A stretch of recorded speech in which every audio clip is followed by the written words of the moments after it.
It's funny, as I was putting together my talk today and putting together the music, I was like, people they usually think of me as like the singing, dancing, musical theater minister. And, it's all about, getting all these fun songs and performing and all. But ultimately, at the end of the day, I think even in the midst of that, there is truth. And the truth is that we appropriately bring forth what is necessary for the moment. And most of the time, I'm celebrating life. I am mostly celebrating life. Even today, I celebrate life, but I also see what's going on. So our monthly theme is knowing. Why? Why is our monthly theme knowing? Well, because we have to start knowing what we're seeing and not reacting to what we're seeing. So I thought it would be great for us to stand in the peaceful knowing that life is unfolding perfectly. Because I've had a very full week.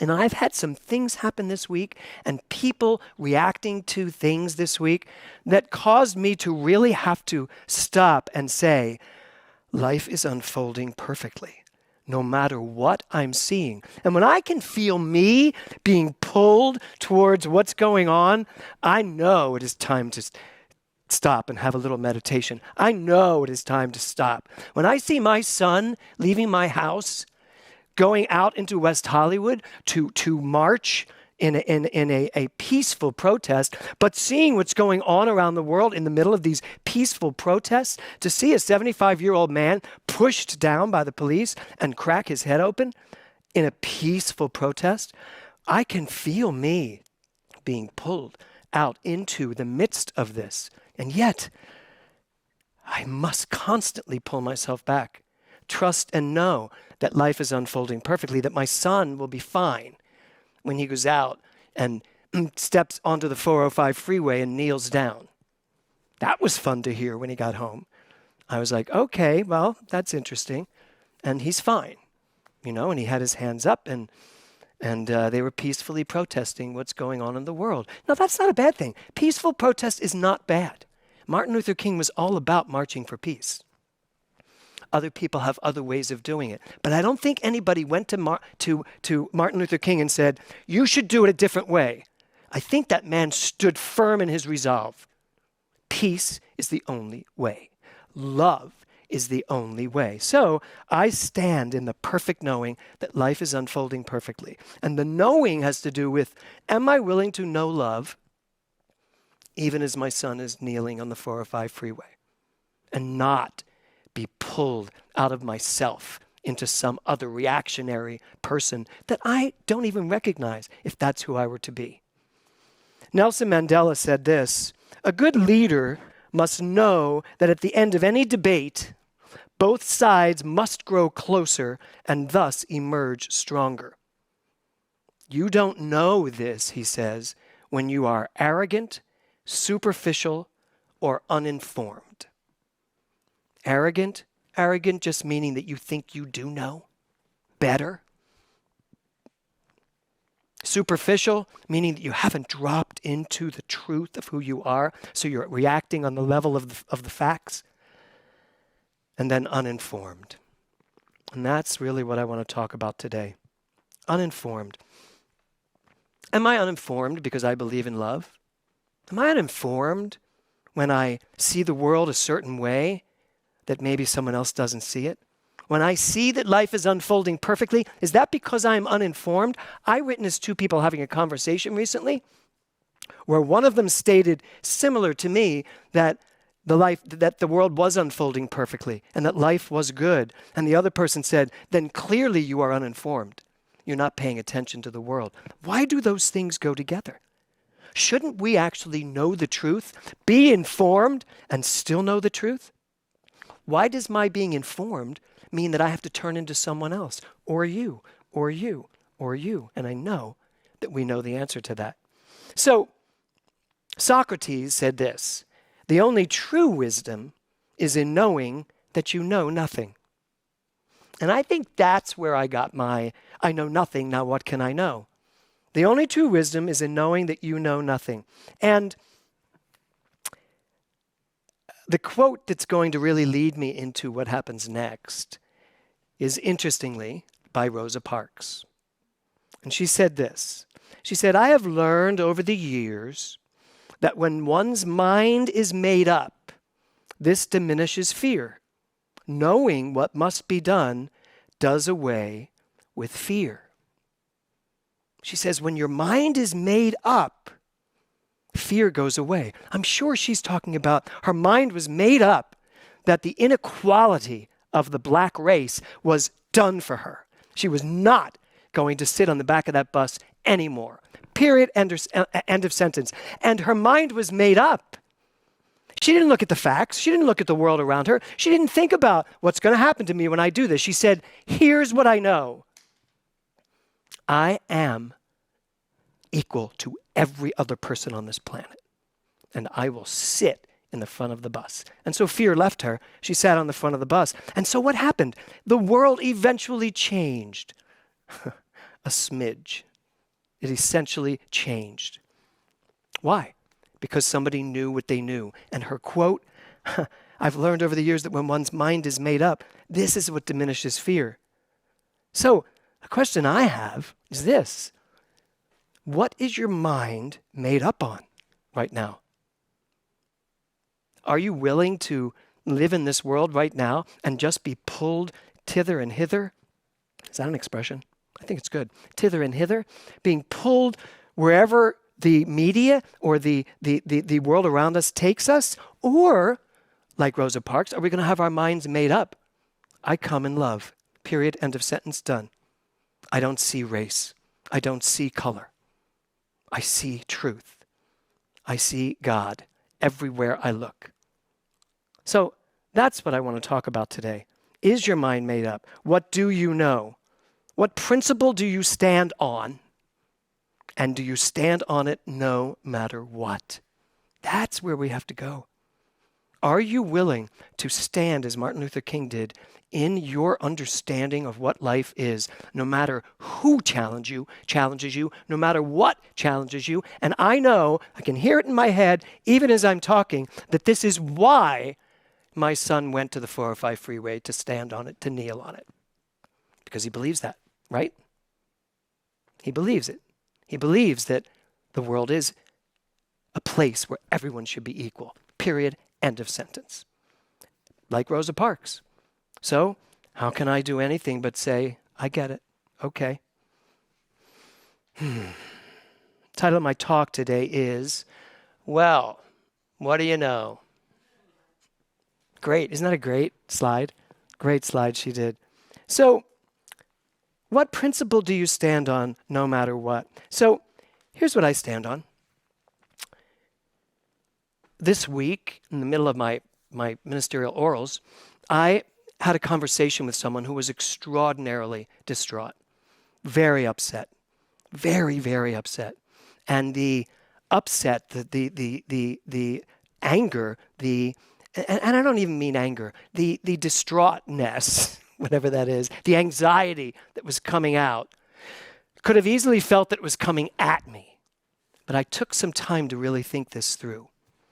But what was coming at me was this, that somehow people in my position are not prepared to speak about race, that we don't talk about it enough, that we don't talk about diversity enough.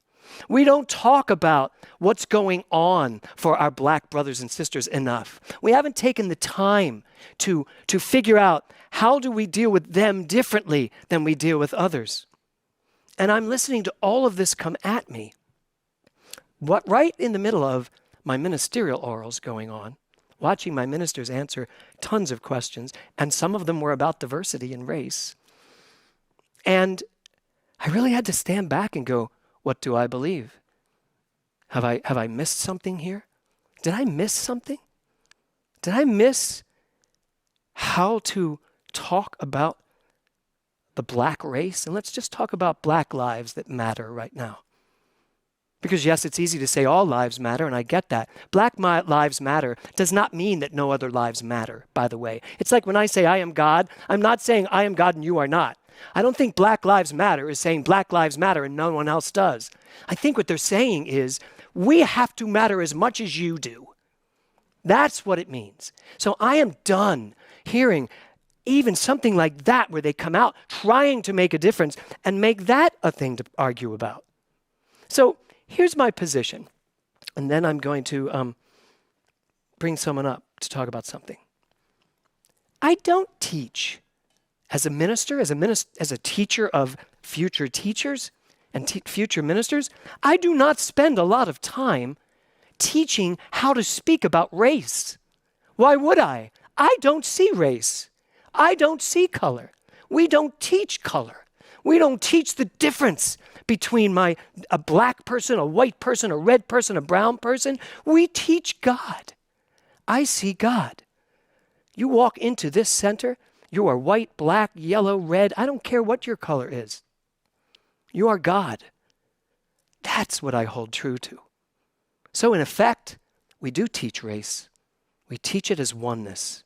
We teach it as one race called humanity, divine humanity.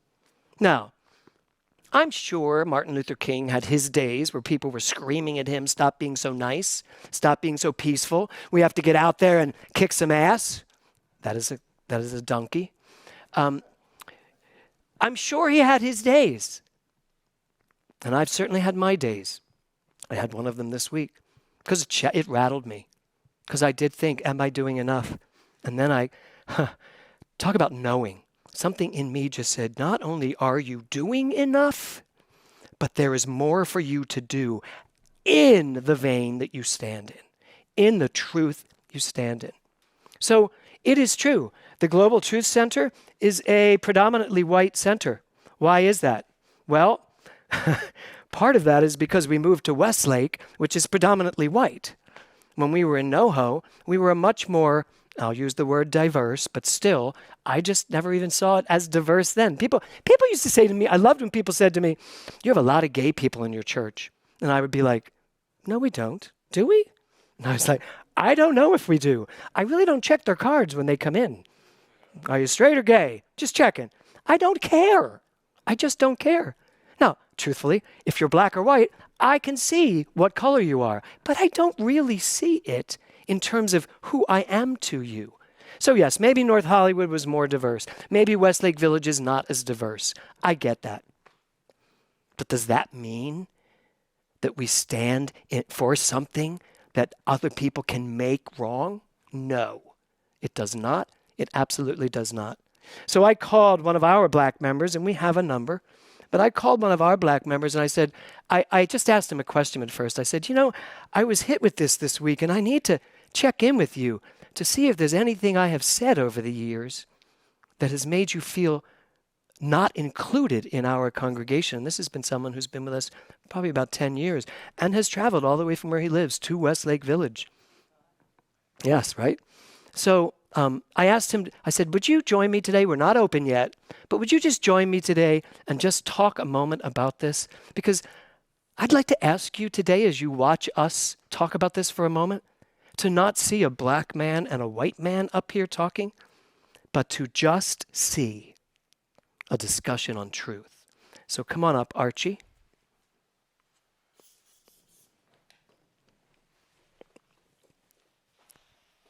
How are you? Good. Do I grab a Nope, just come right here. Yes. Can you give me that? Thank you. It's all clean for you, Lysol sprayed and everything. Thank you. Thank you for outdressing me. But you outdress me every week anyway. And you know that I look up to you so much. But not for clothes. But not for clothes, man. I'm desperately trying to get you on the Baptist program. Global Truth Center. Yes. Actually, you have brought me some nice clothes. I have. And I have worn them. Okay. I have. And I appreciate that. Yes, your wife always gives me hassle too. She always says, our ministers don't look like you. That's right. I think she means that in a different way, though. Exactly. Yeah. Exactly. So, the importance at hand. Mm-hmm. First of all, I loved when I called you. I was actually testing to see, is this something I really want to do? I had to ask you what you thought. So when I said to you, how does it feel to be a member of a predominantly white church? And I would And I would say to you, you know, yes, the Keep church. your mic here. Right here? Because I want to do He this. hasn't taken ministerial yet, Yes. although he's going to. But, you know, when you talk about race, when you talk about Westlake being, you know, what it is, it's predominantly what white, it is. yeah. You know, I could easily have taken that issue and internalized it with all the things that have happened in my life and said, okay, I've gotten enough. It's all good. Thank you for all you've done. However, because I have been on a journey of, as you said, doing my best to just see spirit, to just see love, to just see, you know, people being what they are. That allowed me to come out here and just simply continue my journey. Because my journey is not about what somebody looks like. My journey is about love. Yeah. My journey is about forgiving everything and anything that's happened to me.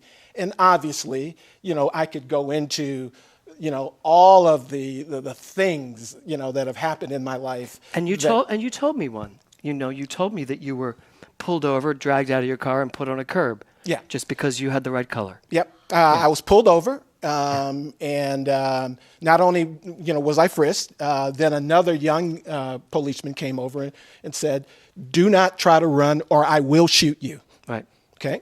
But here's the thing: even though I didn't study knowing the truth, I had some of that already with me because I didn't get upset. I just sat there because I hadn't done anything wrong. Yeah, and we talked about that. You see? Why So would if you? I haven't done anything, why would I get bent out of shape or upset? And yet there are people that haven't done anything wrong who still suffer the consequences of bad behavior. Yes, and some of that bad behavior is simply because they have not had enough information in order to behave the way they need to behave in that situation. I will tell you that, you know, as a person of color, all of us get a lesson on how to behave when the police stop us. We get a lesson. It's just something that's taught. Now, that being said, that is a fact.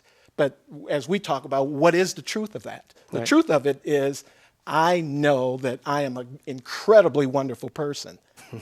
Incredibly wonderful. And Say it again. Incredibly wonderful. So therefore, I'm not worried about what you might do. So let me ask you this.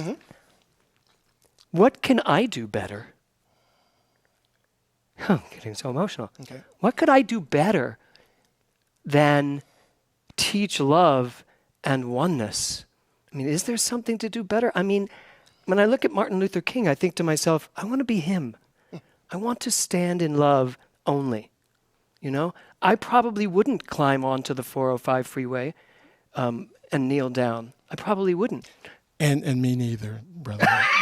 I love you. And I'm going to bring you up in a second, William, so grab your mic. I wouldn't, but I would join a march that would peacefully march where we could march to be heard. Okay. I would do that. Would I possibly kneel down and stop traffic somewhere because I felt that was necessary? Sure, I think I might. Right. I think I might. Because I am a renegade at heart. Okay. You know. But when I look at all the protests this week, when you look at them, they are equally black and white. Sure. This is not the black race rising up against the white race, which some people want to tell us. It's not. It is equal. Not this time. No, not this time. And maybe, I just want to hug you. Maybe this time, oh, that's from Cabaret. Maybe this time, as I said it, I couldn't help it. Maybe this time we're actually doing what the prayer of St. Francis says. Okay. Maybe this time I am going to be a channel of peace. I'm going to stand up for you. I don't care what your color is. So you asked the question. Yes. What could I do better? What can I do? I would simply tell you, your only job is to do more of what you're doing. Do more of teaching, I am God. I am source. I am the universe. I am one. I am that. I live as that. That lesson needs to be taught even more strongly than it's ever been taught.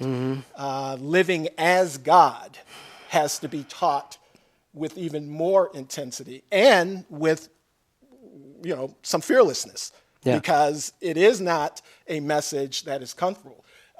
You talked about, why would I, make the drive? It's because my only goal is to continue to reinforce that teaching of I am God.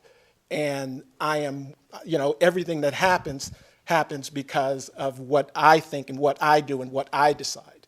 And if I am able to do that, then I'm able to teach it in my way to other people. I am looking forward to visiting your church. A very diverse church. And colorful too, yes. Thank you so much. I so appreciate you It's my pleasure. coming here and driving all the way here. And I'd say dressing up, but this is your normal attire. How about that? Yes. I've just graduated 18 new ministers. And I can only tell you, it was 2 years of a lot of struggle for a lot of them to step into the I am God. Yes. So I promise you, I am not only fearless, I am vigilant in teaching that lesson.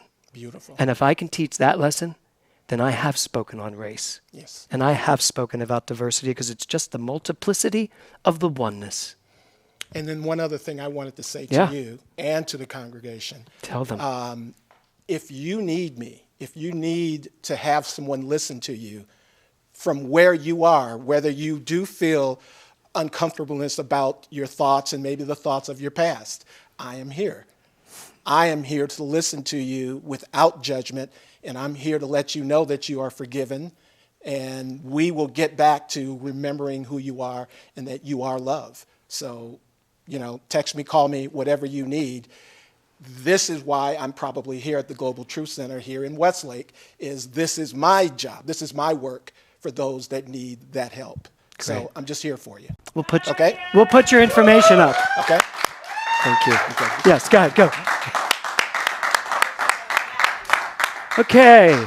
Mr. Rose Hines, come up here for a minute. Do you have your microphone? I did not have one. There's one right there. It's called yours. So I told you I was going to ask you to do this, and I'm not trying to race the clock forward for 1,000 years. Why? Why did you climb up onto the 405 and kneel down? Tell them. There's like two things. I know. I'll First say you told me that. not to say it because if someone hears you, they could arrest you. Yeah. No, it's not going to happen. Over my dead body. Firstly, anything I say about this is just coming from my experience, and I do not have the fullness of the experience because I'm not someone of color and I can't speak to that experience. I can't speak to that life. For me, right, I think it's somewhat actually dangerous to say that I don't see color or I don't see race because it's impossible. Everyone sees race. It's when we get to a place where we can acknowledge the difference and celebrate that. Okay, so wait, let me change something. I agree with you. I can see that Archie is black. Yes. I can see color. But race, we have been taught to see race. We have been taught that this race and this race and this race are different. But when you drop into the spiritual truth, there is one race, and it's called God. I can see color, so I just want to be clear. Yes, you can see I color. think it's the difference between seeing race in the perspective of Seeing color. seeing the privileges associated with race Yes. versus seeing the potential of realizing a reality in which we are all, it's decidedly one race as God. Yes.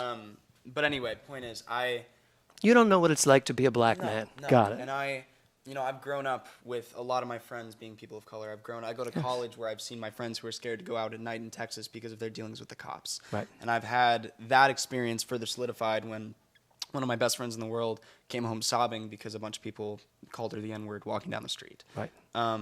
So my understanding of how that affects people of color this year has been deepened and deepened and deepened. And for me, I think there's a decided passivity sometimes to people who are spiritual. This idea that just because everything is unfolding perfectly doesn't mean I have to have a hand in it. But for me, science of mind means Wait, say that again. There's a decided passivity. I heard that part.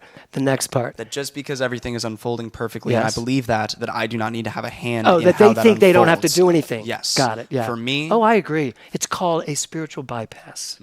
For me, what I believe is that I do believe everything is unfolding perfectly. I believe change requires a catalyst, and this is the change. And that because I am God, if someone else, let me say it this way, I can look at every single person I know and say, you are God. And if I see someone in a position of power that is not granting someone the rights of someone who is the divine manifestation of God, then it is my responsibility as a spiritual person to step out and do something that I can make a change so that they are recognized as such. And I agree 100%. You all? Yes. There's my I response. can hug you We live together. because we live in the same house. Okay. So, there you go. There's two different perspectives, yet the same perspective. So I'm going to close this way. Wow, I love that you brought up spiritual bypass. And you are right. You know, and I talk to this a lot. It is easy for us to use spirituality to just throw a blanket on it all and pretend we don't see it. And please be clear, that's not what I'm saying. I will walk with you. I will help wherever it's needed to create equality for everyone. But I have to know it first. Because if I don't know it first, I'm basically just out there fighting for something I think doesn't exist. And I think that's what's holding us back. We're fighting for something that most people think is never going to happen. But I already know it already exists. And I'm happy to fight for that in peace. In peace. So back to the beginning of the song. Make me a channel of your peace. So this is a Catholic song, Christian song. Make me a channel of your peace is saying, make me a channel of your, meaning the infinite intelligence of the universe, that peace, that love. So make me a channel for the allness of life to flow through me. And guess what happens when you do that? There's just no room for anything else. If you're standing in Niagara Falls, and if you happen to get to the bottom of it and stand there, you'd be dead. But let's just say you wouldn't be. And you could feel all of that coming through. I guarantee you, you would not have a moment to think about anything else. That's what they mean by make me a channel of your peace. My title, well, what do you know? It's up to you to decide what you know. And this month, I'm giving you an entire month to really get in there and find out, what do I know? Because as Rosa Parks says, what you know with absolute certainty will eliminate everything that you don't want to know. Namaste.